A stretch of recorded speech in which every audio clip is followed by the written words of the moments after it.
The wind carried dust through the threadbare curtains of the small wooden shack on the edge of Eureka, California, and Grace Calloway knew she had exactly $3 to her name and 3 hungry mouths to feed until the end of the month.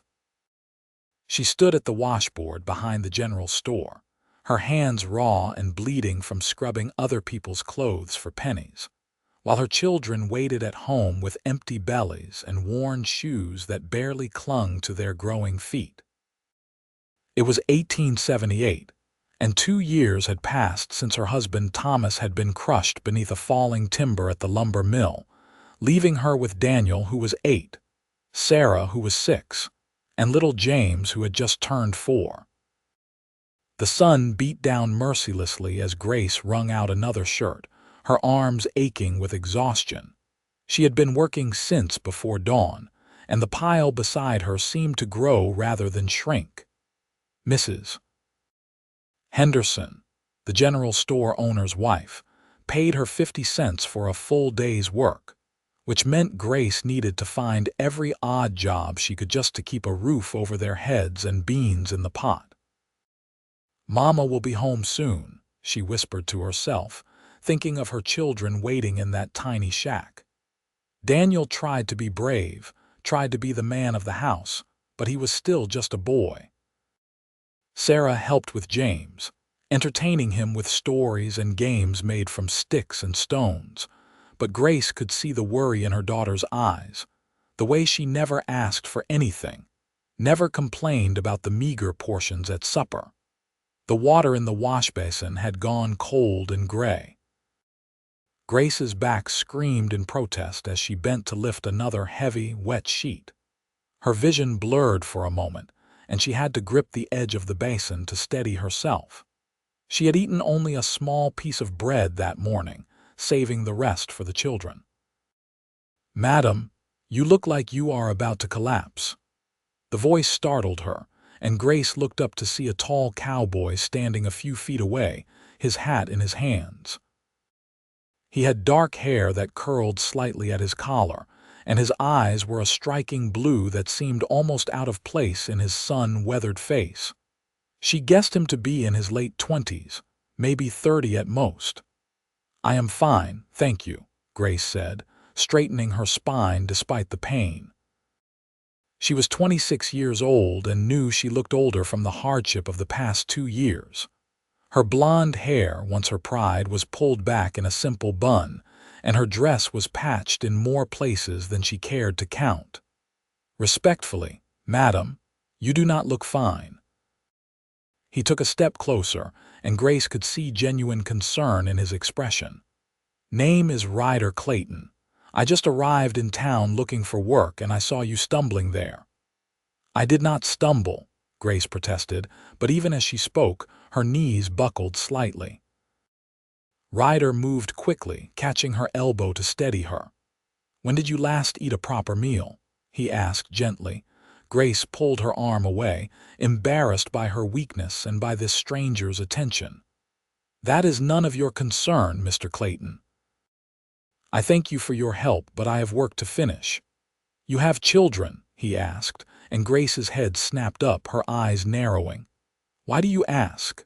Heard you mention someone would be home soon, and I have been around enough to know that look in a person's eyes. The look that says you are working yourself to death for someone you love more than your own life." Grace felt tears prick at her eyes but refused to let them fall.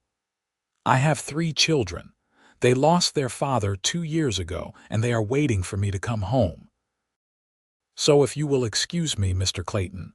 "Let me help you finish," Ryder said simply. "I cannot pay you, did not ask for payment." He rolled up his sleeves, revealing strong, tanned forearms. "Where I come from, we help people who need it, no strings attached." Grace wanted to refuse, wanted to tell him she did not need charity, but the pile of laundry was so large and her hands hurt so badly. "Why would you help a stranger?" "Because I have been hungry before. Because I know what it is like to struggle, and because it is the right thing to do." He picked up a shirt and began scrubbing it with practiced efficiency. "Besides, I meant what I said. I am looking for work. Might as well make myself useful while I am asking around." They worked in silence for several minutes, and Grace found herself stealing glances at this strange cowboy who had appeared out of nowhere. His hands moved with competence, and he did not complain about the work or the heat. "Where are you from, Mr. Clayton?"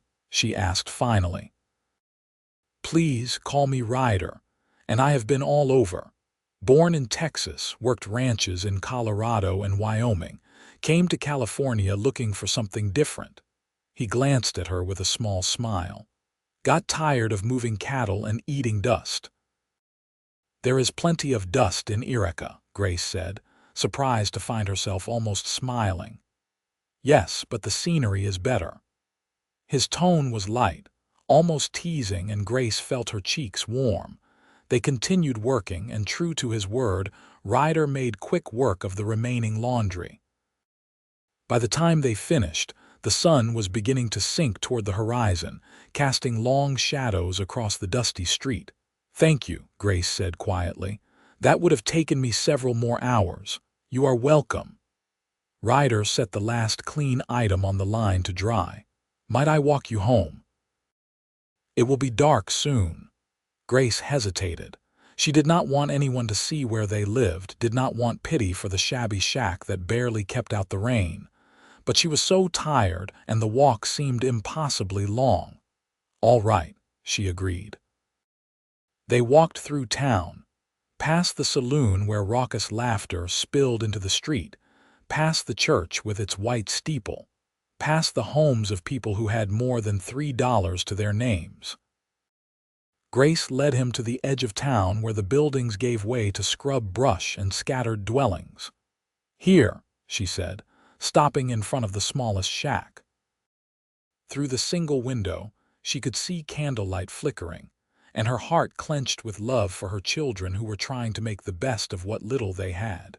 The door burst open, and Daniel came running out, his face breaking into a smile when he saw his mother.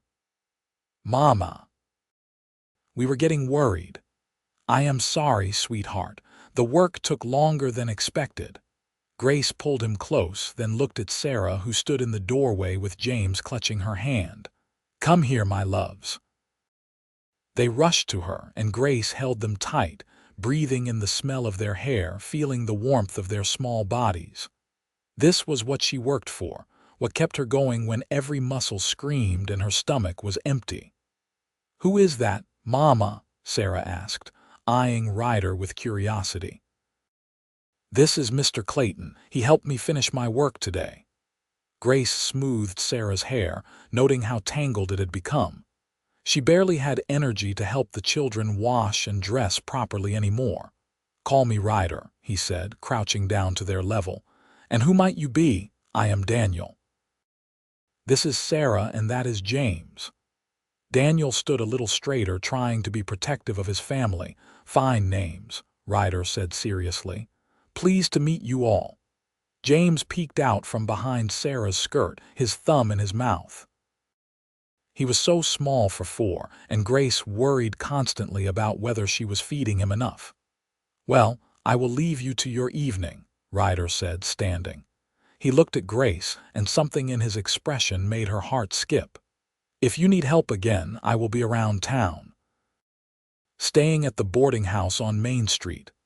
"Thank you again, Mr. Clayton. I mean, Ryder." He tipped his hat and walked away, and Grace watched him go before ushering her children back inside.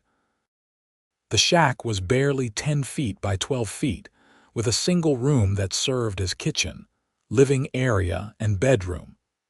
The children slept on a mattress stuffed with straw in one corner, and Grace had a smaller one nearby. A rickety table with 3 mismatched chairs, a wood stove that barely worked, and a few shelves with their meager possessions completed the furnishings. "Are you hungry, Mama?" Sarah asked, ever the caretaker. "I am fine, sweetheart. What about you?" "We had some bread and butter," Daniel said.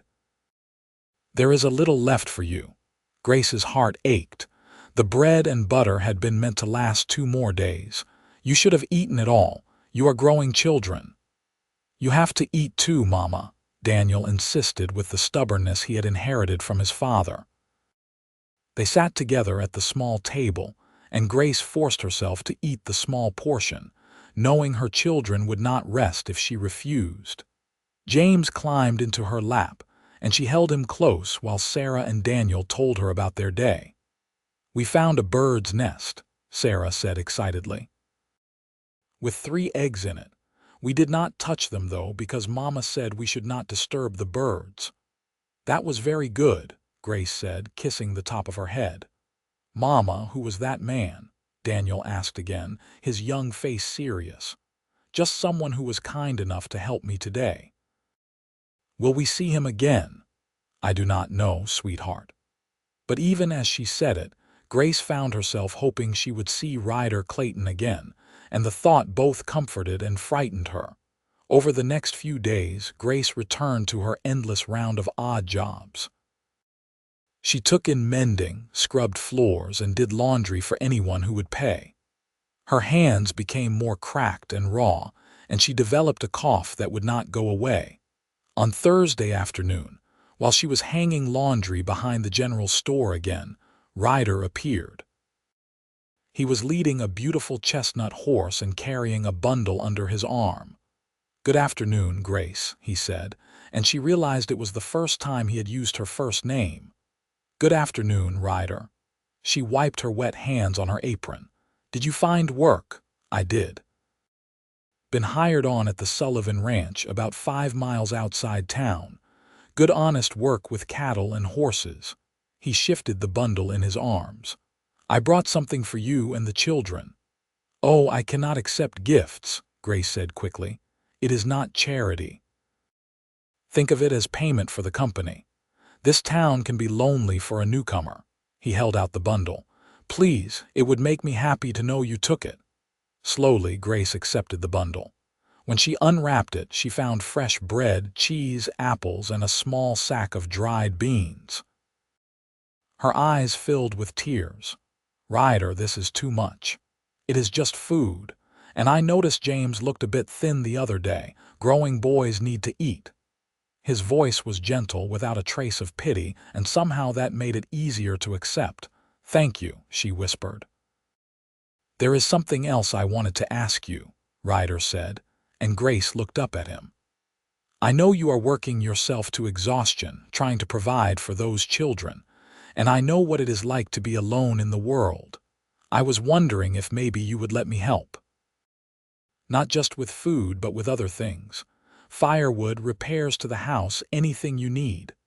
"Why?" Grace asked. "Why would you do this for us?" Ryder was quiet for a moment, and when he spoke, his voice was soft. "Because when I see you, I see someone who deserves better than the hand life dealt her.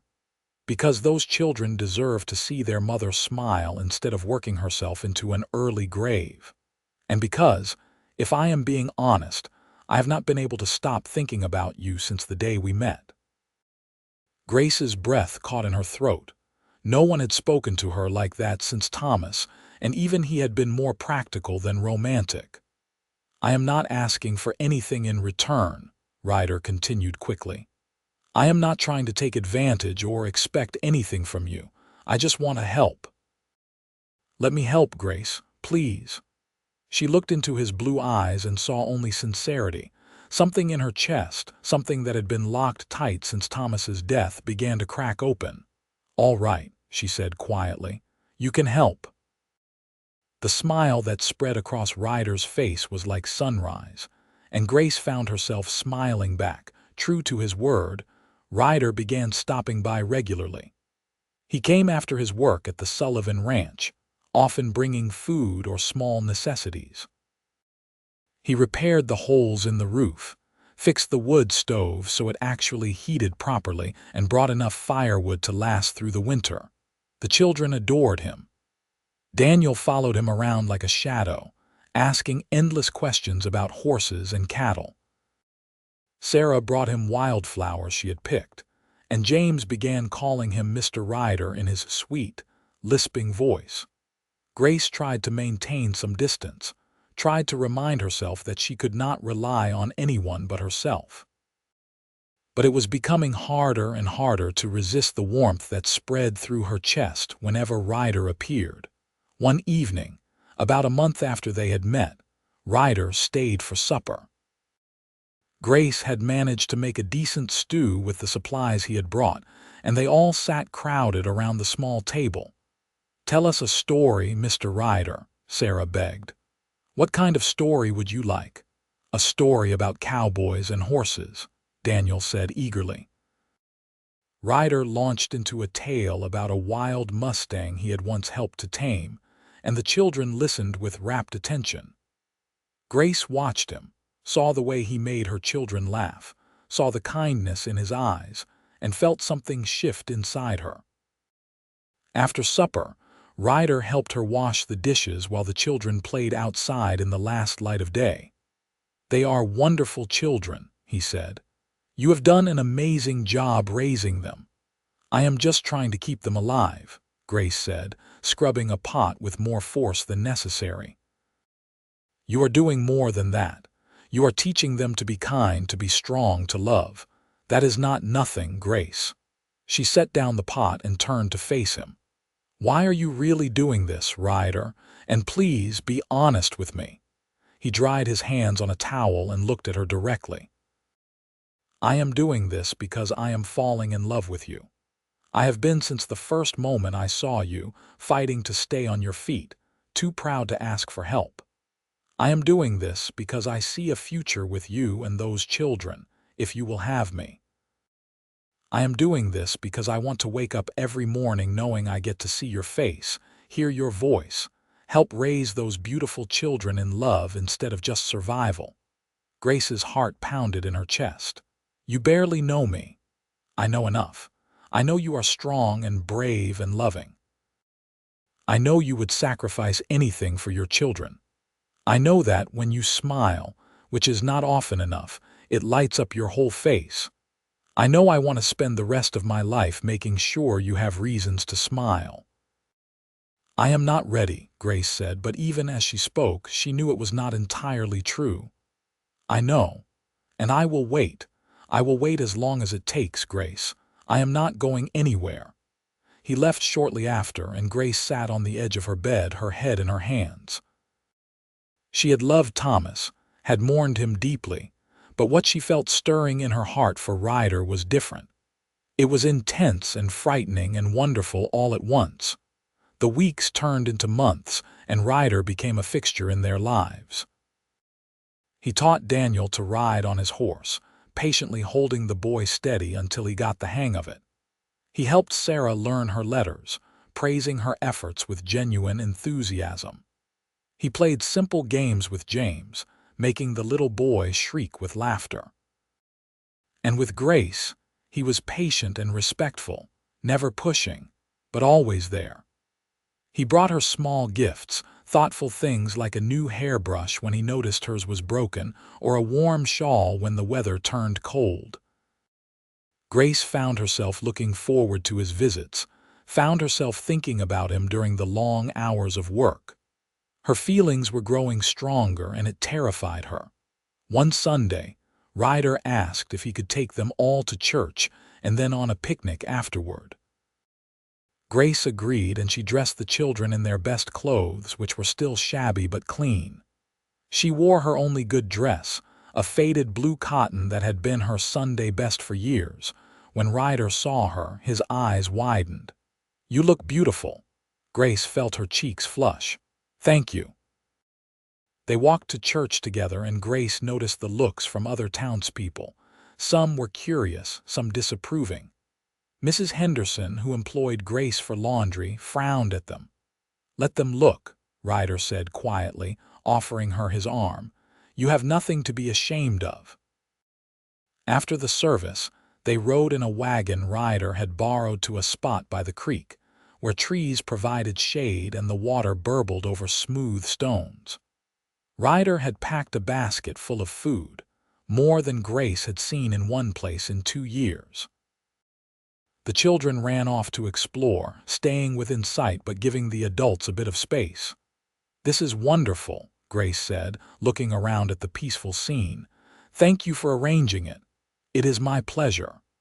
Ryder sat beside her on the blanket he had spread out. "Grace, I need to ask you something." Her heart began to race. "What is it?" "I have been thinking about my future, about what I want from life. And the truth is, I want you and those children. I want to wake up in a real house, not a boarding room. I want to build a life with you if you will let me." "Ryder, wait, let me finish."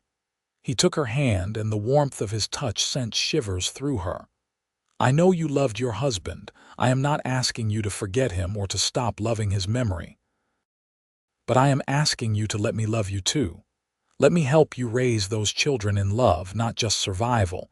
Let me be a father to them, a husband to you. Marry me, Grace." Grace looked at him, at this man who had appeared in her life like a miracle, who had shown her children kindness and patience, who had never asked for anything but the chance to love her. "I am scared," she admitted. "I know. I am scared too. But I would rather be scared with you than safe without you." Grace thought about the past 2 years of struggle, of going to bed hungry so her children could eat, of working until her hands bled, of the crushing loneliness that had been her constant companion. And then she thought about the past few months with Ryder, the way her children had blossomed under his attention, the way her own heart had begun to heal. "Yes," she whispered. "Yes, I will marry you." The smile that broke across Ryder's face was radiant. He pulled her into his arms, holding her close, and Grace let herself relax against him, let herself believe that maybe, just maybe, things could be better. "Mama, Mama, look what we found." Sarah came running up with a beautiful smooth stone, and Grace pulled back from Ryder's embrace, laughing. "It is lovely, sweetheart." "Are you happy, Mama?" Sarah asked, looking between her mother and Ryder. "Yes, baby, I am very happy." That evening, Ryder sat the children down and told them that he had asked their mother to marry him and that he wanted to be part of their family. "Will you be our papa?" James asked, his eyes wide. "I would like to be, if that is all right with you. I cannot replace your father, and I would never try. But I promise I will love you and your mother and take care of all of you." Daniel, who had been quiet, finally spoke up. "Will we have a better house?" "Yes," Ryder said. "I have been saving my wages, and I have some money put away from my years working ranches. We will build a real house with enough room for everyone." "With separate bedrooms?" Sarah asked hopefully. Ryder laughed. "Yes, with separate bedrooms. And a real kitchen for your mother, and a barn for animals, and everything a proper home should have." The children cheered, and even Daniel smiled, some of the worry finally leaving his young face. Planning the wedding became a family affair. Grace wanted something simple, but Ryder insisted she deserved a real celebration. They compromised on a small ceremony at the church, with a few friends and neighbors invited. Grace worried about what people would say, worried that they would judge her for remarrying so soon, but Ryder refused to let her hide their happiness. "You have spent 2 years struggling and suffering," he told her. "You deserve joy, Grace. You deserve a partner and a future. Anyone who cannot see that is not worth your concern." Mrs. Henderson, surprisingly, came around. She cornered Grace at the general store one afternoon and said, "That cowboy of yours, he is a good man. Do not let pride or fear keep you from happiness, child. Life is too short." The kindness in her voice brought tears to Grace's eyes. "Thank you. You have worked yourself half to death these past 2 years. It is about time someone took care of you for a change." The wedding was set for the first Saturday in May, when the wildflowers were blooming and the weather was mild. Ryder spent every spare moment working on their new home, a modest but sturdy house he was building on a piece of land he had purchased just outside town. Grace helped when she could, though Ryder insisted she rest more. He had given her money to buy fabric for new dresses for herself and the children. And for the first time in 2 years, Grace went to the general store and made purchases without counting every penny 3 times. The night before the wedding, Grace lay in bed listening to her children breathing softly nearby. Tomorrow, everything would change. Tomorrow, she would become Ryder's wife, and they would move into their new home, and her children would have full bellies and warm beds and a man who loved them. She thought about Thomas, about the life they had planned together that had been cut so tragically short. She hoped he would understand, hoped he would approve of Ryder, hoped he would want his children to be happy and cared for. "I will always love you," she whispered into the darkness. "But I am ready to love again. I am ready to live again." The wedding day dawned clear and bright. Sarah helped Grace dress in her new gown, a simple but lovely cream-colored dress that made her feel beautiful for the first time in years. She wore her hair down and Sarah had woven wildflowers into it. "You look like a princess, Mama," James said, his eyes wide. "Thank you, my love." Daniel, dressed in his new suit, looked so grown up that Grace's eyes filled with tears. "You look very handsome, Daniel." "Are you sure about this, Mama?" he asked quietly. "Are you sure he is good enough for you?"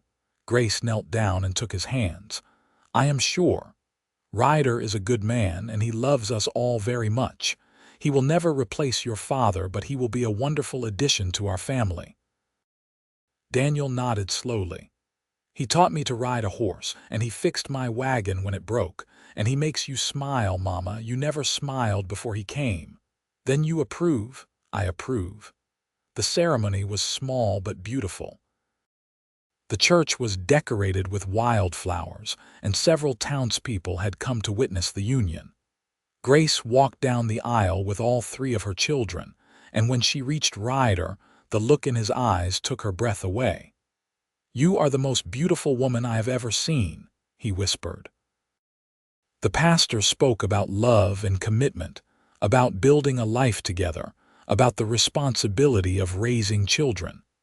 And when it came time to say their vows, Grace spoke from her heart. "Ryder, you came into my life when I was at my lowest, when I had nothing to offer but struggle and hardship. And you saw me anyway. You saw my children and you loved them.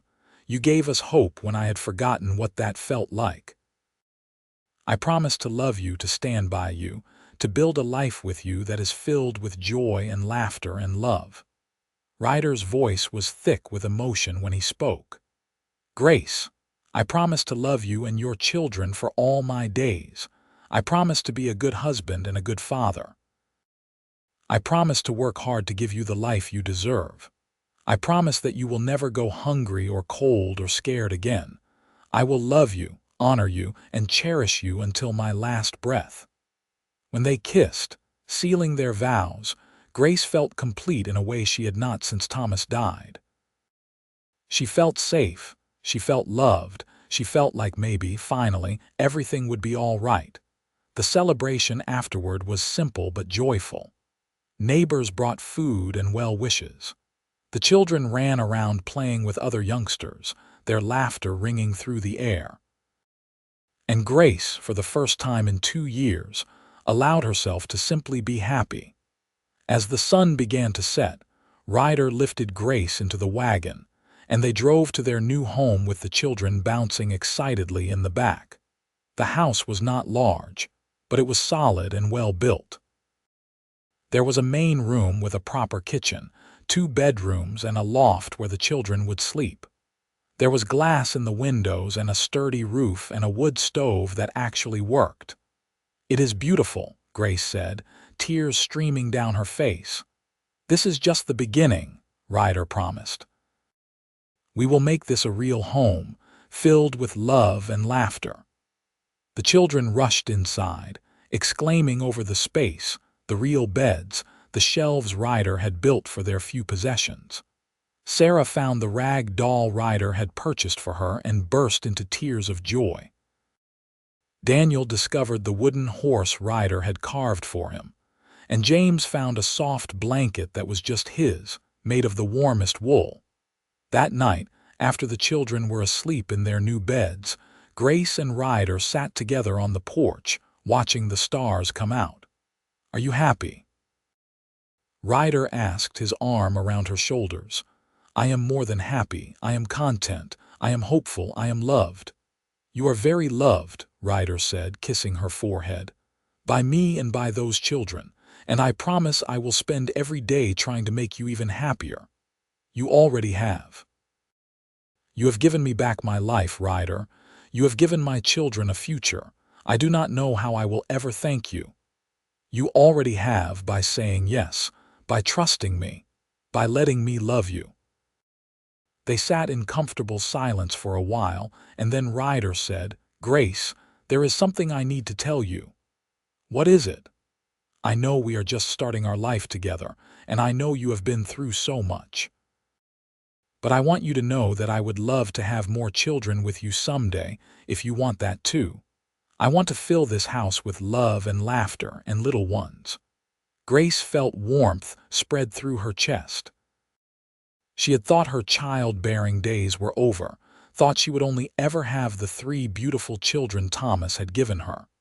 But the idea of having a baby with Ryder, of creating new life with this man she loved, filled her with unexpected joy. "I would like that," she said softly. "Someday, when we are settled, when the children are a bit older, I would very much like that." Ryder pulled her close and kissed her properly for the first time as her husband, and Grace felt the last of her fears melt away. This was right. This was good. This was the beginning of something beautiful. The first months of marriage were an adjustment. Grace had to learn to let Ryder help, had to stop trying to do everything herself.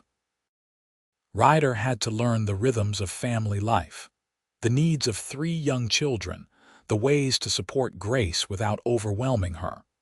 But they worked together, communicating and compromising, and slowly they built a life that was stronger than either could have built alone. Ryder continued working at the Sullivan Ranch, and his hard work and skill with horses earned him a promotion to foreman. The increased wages meant they could afford small luxuries, things Grace had not even dreamed of during her years of poverty. Grace no longer had to take in laundry or scrub floors. Instead, she focused on making their house a home, on caring for the children, on learning to be a wife again after 2 years of being alone. The children thrived. Daniel grew strong and confident, learning ranching skills from Ryder. Sarah blossomed, her natural sweetness enhanced by the security of having enough food and a warm home. James lost his too thin look and became a robust, active little boy.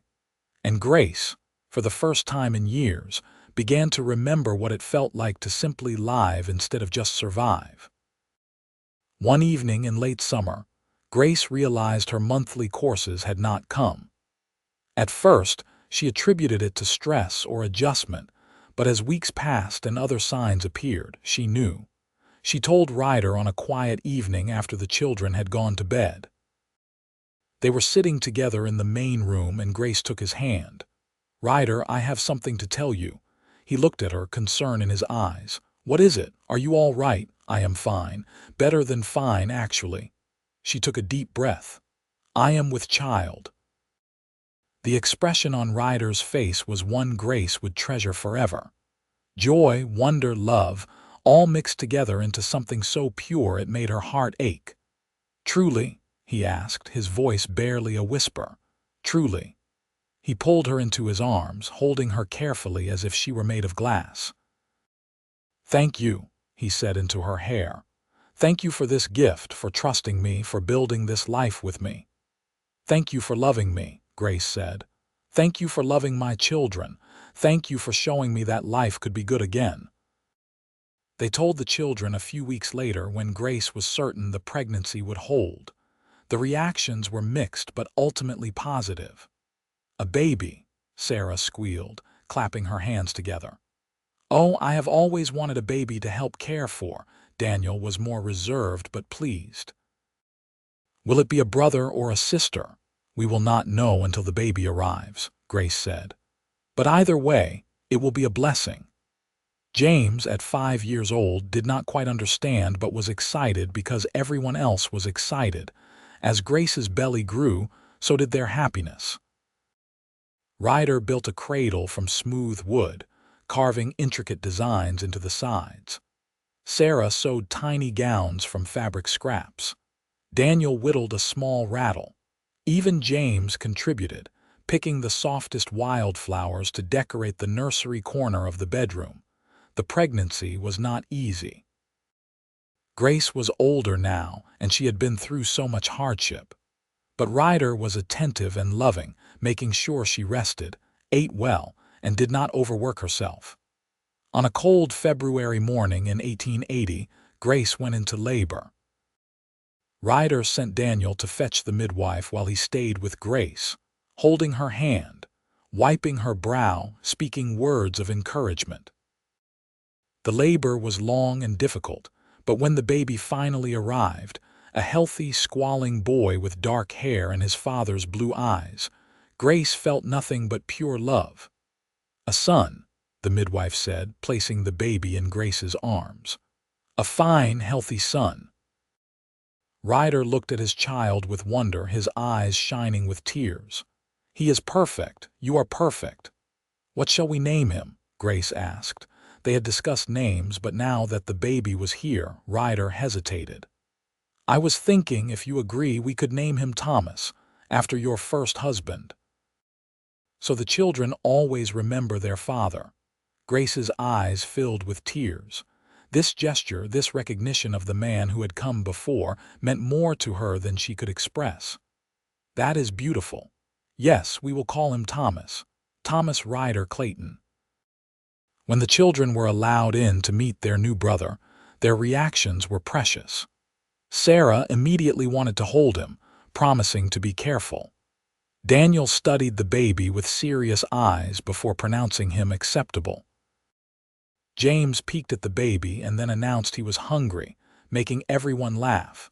The months that followed were exhausting but joyful. Little Thomas was a good baby, and Grace marveled at how different this experience was from her first children. With Daniel, Sarah, and James, she had been constantly stressed about money, about survival. With Thomas, she could simply enjoy motherhood, could delight in each smile and coo without the crushing weight of poverty. Ryder was a devoted father, taking his turn walking the baby at night, changing diapers without complaint, helping however he could. And he never neglected the older children, making sure they still felt loved and important. As Thomas grew from infant to toddler, the family settled into a comfortable rhythm. Daniel, now 12, helped Ryder with ranch work after school. Sarah, 10, was a mother's helper with the baby. James, 7, was full of energy and mischief but ultimately sweet-natured. One spring evening, when Thomas was 2 years old and tottering around the house getting into everything, Grace and Ryder sat on the porch watching the sunset. "You ever regret it?" Grace asked. "Taking on a widow and her 3 children. You could have had an easier life." "Never," Ryder said firmly. "Not for a single moment. You and these children are the best thing that ever happened to me. You gave my life purpose, Grace. You gave me a reason to build something lasting instead of just drifting from place to place." "You saved us," Grace said. "I was drowning and you threw me a rope." "We saved each other," Ryder corrected. "I was lost before I found you. Now I am home." They sat in comfortable silence, the sounds of the children playing inside drifting out to them. Grace thought about the journey that had brought them here, from that desperate day at the washboard to this moment of peace and contentment. "I am thinking," Ryder said slowly, "that maybe we should expand the house. Add another bedroom or 2. Grace looked at him, a smile playing at her lips. "Are you suggesting what I think you are suggesting?" "Well, Thomas is 2 now, and I was thinking maybe he could use a little brother or sister. What do you think?" Grace laughed, the sound light and free. "I think that sounds wonderful." And indeed, by the following winter, Grace was pregnant again. This pregnancy was easier than the last, perhaps because she was more relaxed, more secure in her life and marriage. In the spring of 1883, Grace gave birth to a daughter. They named her Alina Rose, and she had Grace's blonde hair and green eyes. The older children doted on her, and Thomas, now 3, took his role as big brother very seriously. Life continued in its pleasant rhythm. Ryder was promoted again at the ranch and was now managing a significant portion of the Sullivan holdings. His success meant the family was not just comfortable but actually prosperous. They expanded the house as planned, adding 2 more bedrooms and a larger kitchen. Grace had a garden now where she grew vegetables and flowers. They had chickens for eggs, a milk cow, and Ryder was talking about getting pigs. Daniel, at 15, was a skilled horseman and worked alongside Ryder at the ranch. He had grown into a fine young man, responsible and hardworking. Sarah, 13, was beautiful and kind, beloved by everyone who knew her. James, 10, was still full of energy but channeled it into helping around the homestead. And the 2 younger children, Thomas and Alina, were the lights of everyone's lives, their laughter filling the house with joy. One evening, as the whole family gathered around the dinner table, the meal plentiful and the conversation lively, Grace looked around and felt her heart overflow with gratitude. "What are you thinking about, Mama?" Sarah asked, noticing her expression. "I am thinking about how blessed we are," Grace said. "I am thinking about how different our lives are now compared to 5 years ago." Daniel nodded. "I remember the old shack. I remember being hungry all the time, being scared all the time." "I remember too," Sarah said quietly. "And I remember the day Mr. Ryder first helped Mama with the laundry." "Best day of my life," Ryder said, smiling at Grace. "The day I met you all." "Tell the story," Thomas begged. He loved hearing about how his parents met, even though he had heard it dozens of times. So Grace told the story again, about the day she was so tired she could barely stand, about the cowboy who appeared out of nowhere and offered to help, about how that simple act of kindness had changed all their lives. "And then what happened, Mama?" Alina asked, even though she knew the answer. "And then the cowboy said, 'Let me help you raise them in love,'" Grace said, looking at Ryder.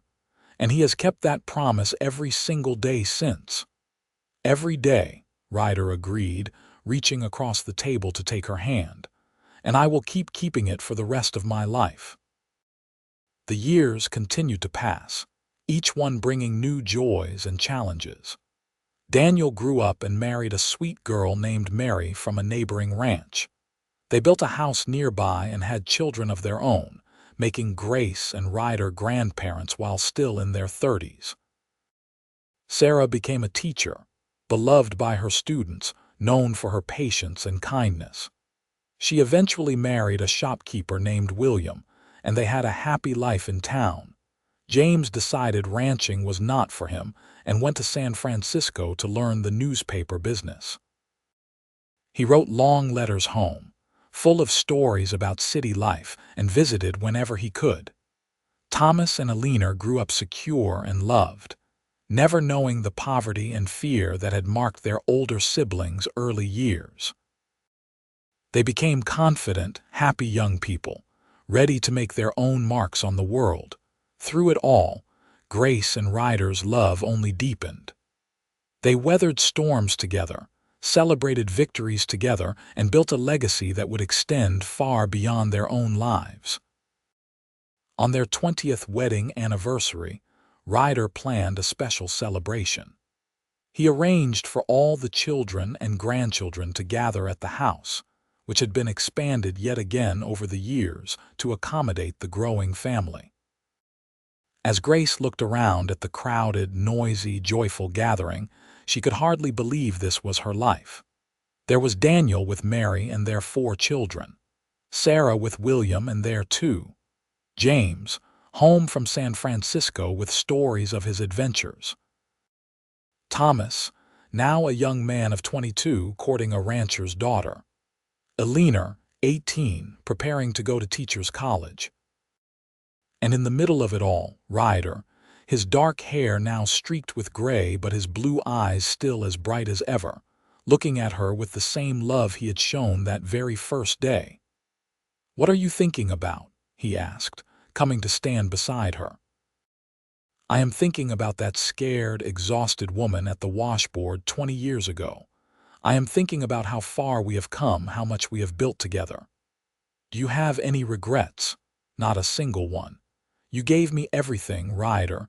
You gave me love, security, happiness. You gave my children a father and a future. You gave me more children to love. You gave me a life I never dreamed possible." "You gave me just as much," Ryder insisted. "You gave me purpose and family and love. You made me a better man, Grace. You made me whole." They stood together, watching their family, and Grace felt a profound sense of peace. She had been tested by life, had known loss and hardship and fear. But she had also known great love, had built something beautiful and lasting, had raised children who would carry that love forward into the world. "Thank you," she said softly. "For what? For seeing me, for helping me, for loving me and my children when we needed it most, for keeping your promise to raise them in love." "It was the easiest promise I ever made," Ryder said, pulling her close, "and the greatest joy of my life to keep it." As the sun set over the ranch, painting the sky in shades of gold and rose, Grace and Ryder stood together, surrounded by the family they had built, the love they had nurtured, and the future they had created together. They had come so far from that dusty day in Eureka, from poverty and desperation to abundance and joy. But the core of it all, the thing that had made everything else possible, was simple. It was love. It was the choice to help, to care, to commit. It was the decision to build something together, to face life as partners rather than struggling alone. It was the promise that a cowboy had made to a widow and her children, a promise to raise them in love, and a promise that had transformed all their lives in ways they could never have imagined. And as Grace looked at Ryder, at the man who had saved her and allowed her to save him in return, she knew that every struggle, every fear, every moment of hardship had been worth it to arrive at this moment, at this life, at this love that would endure long after they were gone, carried forward by their children and their children's children, a legacy of love that had begun with a simple offer of help on a hot afternoon 20 years ago.